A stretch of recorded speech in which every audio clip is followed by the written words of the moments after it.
भारतीय फुटबॉल का इतिहास अधूरी उम्मीदों और गंवाए गए सुनहरे मौकों की कहानियों से भरा पड़ा है। एक वक्त था जब भारत पर राज कर रहे अंग्रेजों ने अपने मनोरंजन के लिए हमें फुटबॉल खेलना सिखाया। वो बूट पहनकर खेलते थे, जबकि हम भारतीय नंगे पैर मैदान में उनसे होड़ लेते थे। फिर वो दिन भी आया जब हम हिंदुस्तानियों ने उन्हें उनके ही गेम में मात देकर फुटबॉल चैंपियन बनकर दिखा दिया। हर बार जब भी दुनिया में कहीं भी फीफा वर्ल्ड कप का आयोजन होता है तो हमसे पूछा जाता है कि आखिर करोड़ों की आबादी वाला हमारा देश फीफा वर्ल्ड कप में शामिल क्यों नहीं है।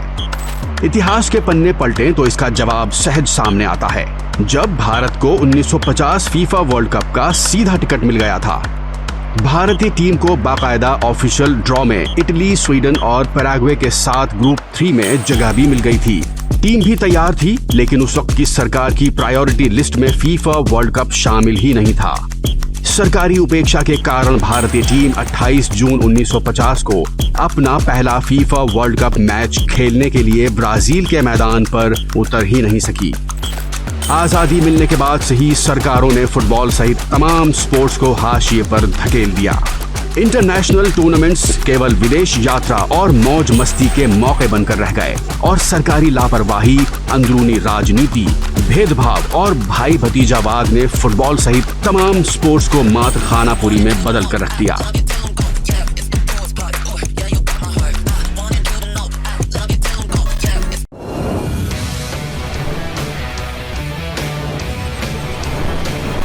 एक वक्त था जब भारतीय फुटबॉल टीम को ब्राजील ऑफ एशिया कहा जाता था। एक वक्त था जब भारतीय फुटबॉलर्स विदेशी मैदानों में नंगे पैरों से जीतकर विदेशी मीडिया की हेडलाइंस बनते थे। एक वक्त था जब भारत को 1950 फीफा वर्ल्ड कप का सीधा टिकट मिल गया था। लेकिन उस वक्त की सरकारों की घोर लापरवाही ने भारतीय फुटबॉलर्स की बढ़ती हुई रफ्तार को रोक दिया और सारा जोश ठंडा पड़ गया। भारत, जो कि दुनिया के कुछ सबसे पुराने फुटबॉल क्लबों का घर है, भारत जहां दुनिया की तीसरी सबसे पुरानी चैंपियनशिप डुरंड कप अब भी खेली जाती है, भारत जहां फुटबॉल पश्चिम बंगाल, गोवा और केरल के कल्चर में समाया हुआ है, आखिर इतना कैसे पिछड़ गया? प्रधानमंत्री नरेंद्र मोदी ने इसकी चिंता की है। आज खेलो इंडिया मूवमेंट भारतीय फुटबॉल को पुनर्जीवित कर रहा है। सरकार की लगातार कोशिशों से नॉर्थ ईस्ट से लेकर गुजरात और कश्मीर से लेकर केरल तक फुटबॉल कल्चर की फिर से सुखद शुरुआत हुई है। आज के थर्सडे डिनर के विशेष एपिसोड में आइए देखते हैं तमाम उतार चढ़ावों से भरी कहानी भारतीय फुटबॉल की। भारतीय फुटबॉल की शुरुआत बात तब की है जब भारत की राजधानी कलकत्ता हुआ करती थी। तब 19वीं शताब्दी में ब्रिटिश सोल्जर्स ने ही सबसे पहले कलकत्ता वासियों का परिचय कराया था फुटबॉल से। फुटबॉल के शुरुआती भारतीय खिलाड़ियों में शामिल थे नागेंद्र प्रसाद सरबदकारी, जिन्होंने दोस्तों के साथ अपने स्कूल के मैदान में फुटबॉल खेलना शुरू किया।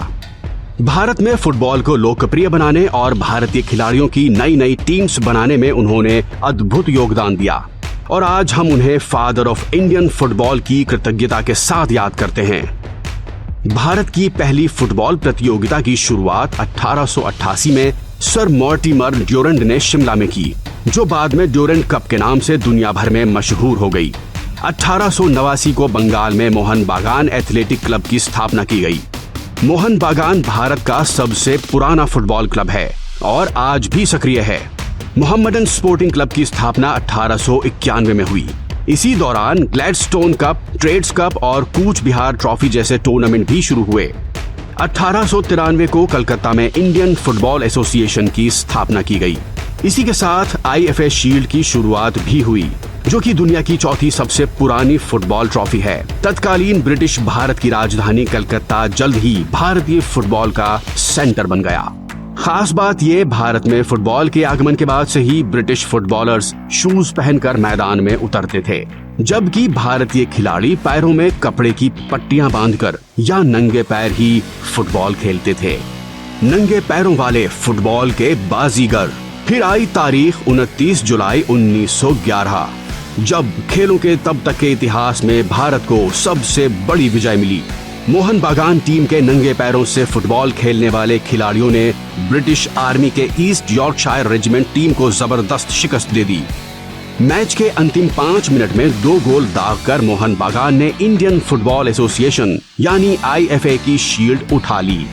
ये पहली बार था जब किसी भारतीय टीम ने कोई बड़ा नेशनल टूर्नामेंट जीता था। जिन्होंने हमें फुटबॉल सिखाया था, हमने उनके ही गेम में उन्हें मात देकर भारत को चैंपियन बनाकर दिखा दिया। इससे उस वक्त के भारतीय फुटबॉलर्स का हौसला बुलंद हो गया। भारतीय फुटबॉलर्स अब इंटरनेशनल टूर पर भी जाने लगे। भारतीय और ब्रिटिश खिलाड़ियों की मिलीजुली भारतीय टीम का पहला ऑफिशियल इंटरनेशनल टूर 1924 में सिलोन में हुआ था, जिसकी कप्तानी दिग्गज भारतीय फुटबॉलर गोस्ता पॉल ने की थी। विदेशों में कई भारतीय फुटबॉल क्लबों की सफलता के बाद 1937 को all India football federation AIFF का गठन हुआ। 1941 में इंडियन फुटबॉल एसोसिएशन ने फुटबॉल के घरेलू टूर्नामेंट संतोष ट्रॉफी की शुरुआत की। अपनी स्थापना के बाद अगले 50 साल तक ड्यूरंड कप में ब्रिटिश टीम का ही दबदबा था, लेकिन 1940 में मोहम्मडन स्पोर्टिंग ने ड्यूरंड कप जीतकर पासा पलट दिया। पहली बार एक भारतीय टीम ने ड्यूरंड कप उठा लिया था। 1947 में भारत आजाद हो गया और अगले ही साल भारतीय फुटबॉलरों को ओलंपिक खेलने का मौका मिला। 1948 का लंदन ओलंपिक भारत का पहला बड़ा अंतर्राष्ट्रीय टूर्नामेंट था। भारतीय फुटबॉलर सारंगपानी रमन ने उस ऐतिहासिक मैच में भारत के लिए ओलंपिक में पहला और एकमात्र अंतर्राष्ट्रीय गोल किया। लेकिन जूतों की जगह मात्र पट्टियां बांधकर नंगे पैर खेल रहे भारतीय खिलाड़ी 2 पेनाल्टी को गोल में बदलने में असफल रहे और भारतीय टीम 2 के मुकाबले 1 गोल से फ्रांस से हार गई। भारतीय टीम भले ही मैच हार गई, लेकिन नंगे पैर फुटबॉल खेल रहे खिलाड़ियों के बुलंद हौसलों ने दुनिया भर में खूब वाहवाही लूटी। ब्रिटिश मीडिया ने लिखा, फ्रांसीसी टीम को कड़ी टक्कर दी गई और वह भी नंगे पैर खेल रहे भारतीयों के जरिए। इसके तुरंत बाद एक प्रेस कॉन्फ्रेंस में भारतीय फुटबॉलरों से पूछा गया कि वे नंगे पैर क्यों खेले। उस वक्त के हाजिर जवाब भारतीय कप्तान तालीमेरेन आओ ने कहा, देखिए, हम भारत में फुटबॉल खेलते हैं जबकि आप बूट बॉल खेलते हैं, जिस पर अंग्रेजों ने खूब तालियां बजाईं। अगले दिन भारतीय कप्तान का ये कमेंट लंदन के अखबारों में छा गया। 1950 फीफा में एंट्री के बावजूद बुलंदर चूक। भारतीय फुटबॉल का इतिहास अधूरी उम्मीदों और गंवाए गए सुनहरे मौकों की कहानियों से भरा पड़ा है, लेकिन इनमें से कोई भी कहानी उतनी कचोटने वाली नहीं है जितना कि साल 1950 में ब्राजील में हुए फीफा वर्ल्ड कप के दौरान हुआ था। 1950 में आजाद भारत को पहली बार फीफा वर्ल्ड कप में शामिल होने का मौका मिला था और भारत को बर्मा यानी आज के म्यांमार, इंडोनेशिया और फिलीपींस के साथ एशियाई क्वालिफाइंग ग्रुप में रखा गया था। लेकिन क्वालिफायर शुरू होने से ठीक पहले ग्रुप की अन्य सभी तीनों टीमों ने अपने नाम वापस ले लिए, जिसका नतीजा ये रहा कि भारतीय पुरुष फुटबॉल टीम को बिना कोई मैच खेले ही 1950 फीफा वर्ल्ड कप का सीधा टिकट मिल गया। भारत को बाकायदा आधिकारिक ड्रॉ में इटली, स्वीडन और पैराग्वे के साथ ग्रुप 3 में जगह भी मिल गई थी, लेकिन 28 जून को होने वाले अपने पहले मैच में भारतीय टीम कभी मैदान में उतरी ही नहीं। भारतीय फुटबॉल महासंघ ने इस ऐतिहासिक मौके से अपने कदम पीछे खींच लिए। ये फैसला भारतीय फुटबॉल के इतिहास में सबसे बड़ी भूल साबित हुआ। कहा गया कि खिलाड़ियों के लिए जूतों की व्यवस्था न हो पाने के कारण भारतीय टीम ऐन वक्त पर फीफा वर्ल्ड कप मैच खेलने नहीं जा सकी, लेकिन ये सच नहीं है। 1950 में भारत को जब वर्ल्ड कप खेलने का मौका मिला था, वो भारत सरकार को मालूम नहीं था कैसे खेलने जाना है, कि जाना है कि नहीं जाना है। भारत यदि तब खेले होते, उस समय जापान, कोरिया, सिंगापुर सब पीछे थे भारत के। पिछले 30 वर्ष का इतिहास देख लीजिए, लास्ट 30 to 40 ईयर्स में जापान, कोरिया ने फुटबॉल खेलना सीखा और भारत तब तक टॉप में थे, वर्ल्ड कप खेलने लायक थे। तो उन समय सरकारी नीतियों जो है अपने खेल के प्रति नहीं थी। भारत के फीफा वर्ल्ड कप न खेलने के पीछे जूतों की पाबंदी नहीं, बल्कि प्रशासनिक ढुलमुल रवैया। फीफा वर्ल्ड कप में भारतीय टीम को ब्राजील न भेजने का सरकारी फैसला था। इस तरह ब्राजील में फीफा वर्ल्ड कप मैच खेलने का हाथ आया मौका फिसल गया। तब से लेकर अब तक भारत कभी भी फीफा वर्ल्ड कप मैच में शामिल नहीं हो सका। 1950 के बाद भारत ने कई बार फीफा वर्ल्ड कप क्वालिफायर में हिस्सा लिया, लेकिन कभी भी अंतिम स्टेज तक नहीं पहुंच सका। कई खेल पंडितों का मानना है कि अगर 1950 में भारतीय टीम ब्राजील चली जाती तो शायद भारतीय फुटबॉल का वही कायाकल्प हो जाता जो 1983 में कपिल देव और उनकी टीम ने वर्ल्ड कप जीतकर भारतीय क्रिकेट के लिए करके दिखाया था। भारतीय फुटबॉल, कभी खुशी कभी गम। 1951, 1962 एशियन गेम्स में भारत ने गोल्ड मेडल जीता था और 1956 ओलंपिक गेम्स में भारत चौथे स्थान पर रहा था। लेकिन दुर्भाग्य से पिछले कुछ दशकों में हम निचली पायरी पर ही चलते गए, पीछे ही हटते गए, गिरते ही गए। आज तो फीफा में हमारा रैंकिंग इतना नीचे है कि मेरी बोलने की हिम्मत भी नहीं होती। और दूसरी तरफ मैं देख रहा हूँ कि इन दिनों भारत में युवाओं की फुटबॉल में रुचि बढ़ रही है। बाईचुंग भूटिया, सुनील छेत्री जैसे खिलाड़ियों ने 21वीं सदी में भारतीय फुटबॉल को नई पहचान दी। एक समय भारतीय टीम कम से कम एशिया में तो अपना दबदबा बनाने में जरूर सफल रही थी। 1962 के जकार्ता एशियन गेम्स में भारतीय टीम ने साउथ कोरिया को 2-1 के अंतर से हराकर गोल्ड मेडल जीता। चुन्नी गोस्वामी, पीके बैनर्जी और तुलसीदास बलराम की तिकड़ी की वजह से ही भारतीय टीम ने ये ऐतिहासिक सफलता अर्जित की थी। फिर बैंकॉक में आयोजित 1970 के एशियाई खेलों में भारतीय फुटबॉल टीम ब्रॉन्ज मेडल जीतने में सफल रही। लेकिन इसके बाद से जो भारतीय फुटबॉल में गिरावट आनी शुरू हुई वो लंबे वक्त तक जारी रही। 65% जनसंख्या नौजवान हो और खेलों की दुनिया में हम खो गए हो, ये तो बात कुछ बनती है। समय है खेलों में एक नई क्रांति का दौर का। हम देख रहे हैं कि भारत में क्रिकेट की तरह अब फुटबॉल, हॉकी, टेनिस, कबड्डी एक मूड बनता जा रहा है। दौर नई उम्मीदों का। फुटबॉल के साथ भारत में अन्य सभी खेलों को बड़ा प्रोत्साहन मिला 2014 के बाद, जब प्रधानमंत्री नरेंद्र मोदी ने की शुरुआत खेलो इंडिया मूवमेंट की। खेलो इंडिया मूवमेंट की भावना को आगे बढ़ाते हुए भारत ने 2017 में किया आयोजन FIFA under 17 world cup tournament का, जिसने घरेलू फुटबॉल को एक नई जिंदगी दे दी। –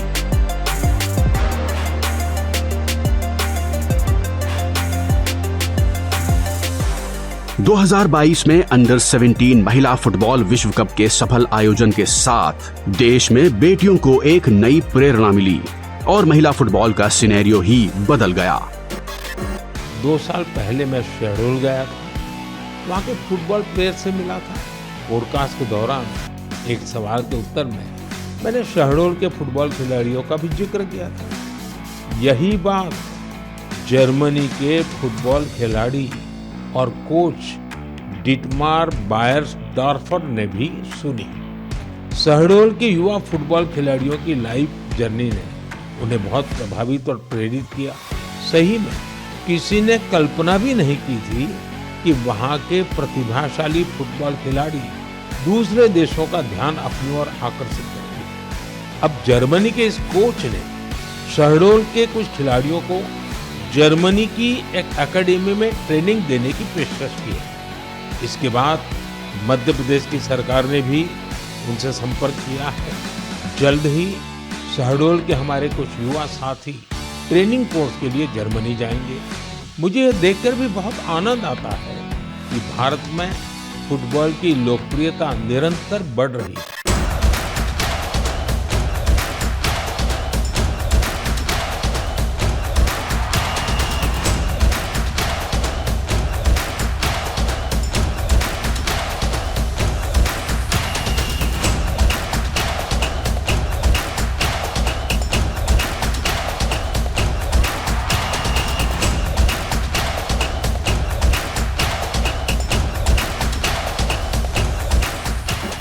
जो इन्होंने बताया खेलो इंडिया स्कीम जो है उसके तहत जो सेंटर ऑफ एक्सीलेंस बन रहे हैं, खेलो इंडिया सेंटर्स बन रहे हैं देश के कोने कोने में, वहाँ पर जो अच्छे कोचेज हैं उनके पास अच्छे फुटबॉल की फैसिलिटीज इनको बढ़ानी होगी।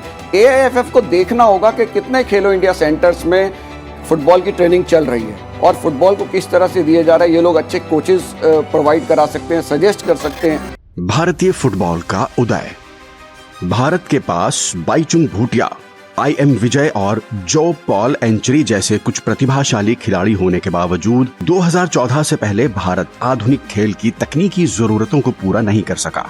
इंडियन सुपर लीग ISL 2014 में शुरू की गई और इसे भारतीय फुटबॉल कैलेंडर में धीरे धीरे शामिल किया गया और 2022-23 में इसने देश के टॉप लीग टूर्नामेंट के रूप में आई लीग की जगह ले ली। वहीं सुपर कप, जिसे 2018 में शुरू किया गया, उसने फेडरेशन कप की जगह ली और भारत का टॉप नॉकआउट टूर्नामेंट बन गया। ISL team FC Goa AFC champions league के मुख्य ड्रॉ में खेलने वाली पहली भारतीय टीम बन गई, जो सब कॉन्टिनेंट का टॉप क्लब फुटबॉल टूर्नामेंट है। अगले साल मुंबई सिटी FC ने इस टूर्नामेंट में मैच जीतने वाले पहले भारतीय क्लब बनने का गौरव प्राप्त किया। National team 2015 AFC Asian cup के लिए क्वालिफाई करने में असफल रही, लेकिन अगले 2 संस्करणों 2019 और 2023 में जगह बनाई। भारतीय स्टार फुटबॉलर सुनील छेत्री सबसे ज्यादा इंटरनेशनल गोल करने वाले खिलाड़ियों की लिस्ट में टॉप 5 में हैं। खास बात यह कि इसमें दिग्गज फुटबॉलर क्रिस्टियानो रोनाल्डो और लियोनेल मेसी के नाम भी शामिल हैं। भारत ने इंटरकॉन्टिनेंटल कप के 3 संस्करणों में से 2 कप जीते हैं। पहली बार 2018 में केन्या को हराकर और फिर 2023 में लेबनान को हराकर जीता था। लक्ष्य है फीफा और ओलंपिक।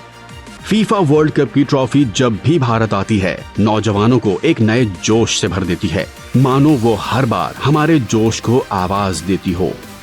प्रधानमंत्री नरेंद्र मोदी स्वयं व्यक्तिगत रुचि लेकर देश में फुटबॉल कल्चर डेवलप करने में जुटे हैं। खेलो इंडिया मूवमेंट कमाल कर रहा है। इसकी मदद से फुटबॉल को गांव-गांव तक पहुंचाने और नई प्रतिभाओं को खोजने में भारी मदद मिली है। फीफा प्रेसिडेंट जियानी इन्फेंटिनो ने वर्ल्ड फुटबॉल में भारत को स्लीपिंग जायंट कहा है। फीफा ने भारत में फुटबॉल को प्रमोट करने और प्रतिभाओं को ट्रेन करने की इच्छा भी जताई है। इससे पहले क्या होता था उसके विषय पे मैं टिप्पणी नहीं करना चाहूँगा, लेकिन आगे हमको क्या करना चाहिए ताकि भारत के फुटबॉल आगे बढ़े, उसके प्रयास अपने को करना है, सबको लेकर के करना है। पुराने गलतियों को समझ करके जो दूसरे ने किया है, अपने को उस गलती को दोहराना नहीं है और सही करना, ताकि भारत जो है विश्व में फुटबॉल में अपना नाम पाए। भले ही पहले की सरकारी और प्रशासनिक भूलों, भेदभाव, भाई भतीजावाद के कारण फुटबॉल जैसे शानदार इंटरनेशनल स्पोर्ट और उसके खिलाड़ियों के साथ घोर नाइंसाफी की गई, लेकिन अब तस्वीर बदल चुकी है। 2014 के बाद से देश में खेलों को प्रोत्साहित करने, खिलाड़ियों के लिए सुविधाएं बढ़ाने और अत्याधुनिक ट्रेनिंग उपलब्ध कराने के साथ खेलो इंडिया मूवमेंट के तहत दूर दराज के गांवों से भी छिपी प्रतिभाओं की तलाश और उन्हें अंतर्राष्ट्रीय मुकाबलों के लिए तैयार करने पर विशेष ध्यान दिया गया है। एक वक्त था जब भारतीय खिलाड़ियों ने विदेशी मैदानों में नंगे पैर उतरकर दिग्गज टीमों के बीच छक्के छुड़ा दिए थे। अब एक बार फिर से नौजवानों की आंखों में फुटबॉल का वही जुनून छलक रहा है। खिलाड़ियों की पिंडलियां नई ऊर्जा के साथ कुछ कर दिखाने को कसमसा रही हैं। यकीनन अब वो दिन दूर नहीं जब हम 1950 की गलती ठीक करके दिखाएंगे। वो वक्त बस अब आने को है जब फीफा वर्ल्ड कप मुकाबलों से लेकर ओलंपिक गेम्स में भी हम शान से तिरंगा लहराएंगे।